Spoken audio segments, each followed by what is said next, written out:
experience gratitude in a lot of different ways. And I think that if we're expressing gratitude because we feel like we have to, or because, well, I guess maybe this will sort of resolve the dilemma I'm facing when I think about my own mortality, or this is my way as an escape hatch from an existential crisis, I'm not sure that we're really using gratitude for its proper purpose. I mean, I think about gratitude simply as taking time to direct our attention to good things in our lives that we may simply otherwise have taken for granted. We seem to be hardwired with what psychologists call a negative-positive asymmetry effect, where our mind automatically tends to go to negative things. We ruminate on all the problems of our day. We could have 100 good things go on in our life, but then we get one bad grade on a test, or we have a disagreement with a roommate, and we are replaying that one thing and losing sight of all the good things.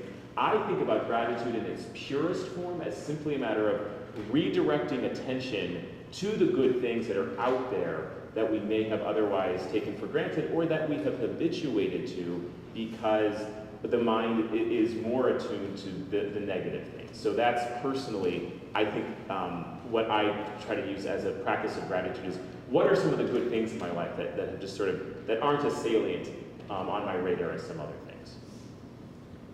Maybe if I can just jump in from the medical doctor perspective, I've had a number of physicians who are reluctant to tell patients when they're dying.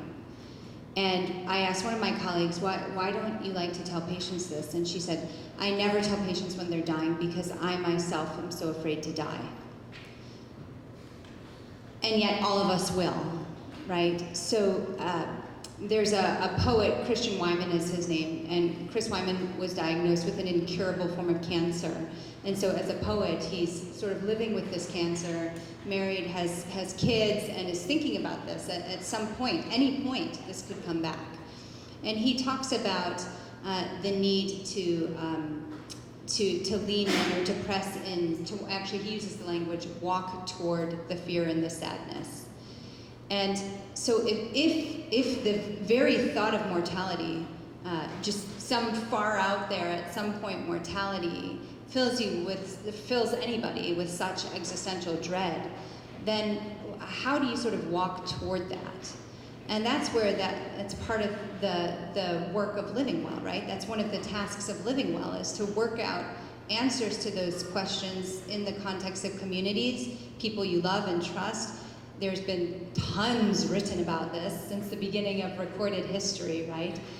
So it's not that we have to reinvent all of these big questions, but dig in a little bit to the ways that people have thought about these questions and wrestled with them, and see what resonates and makes sense with you. But working out how we make sense of those questions is really part of living well, so that it doesn't have to be this big, scary unknown for us.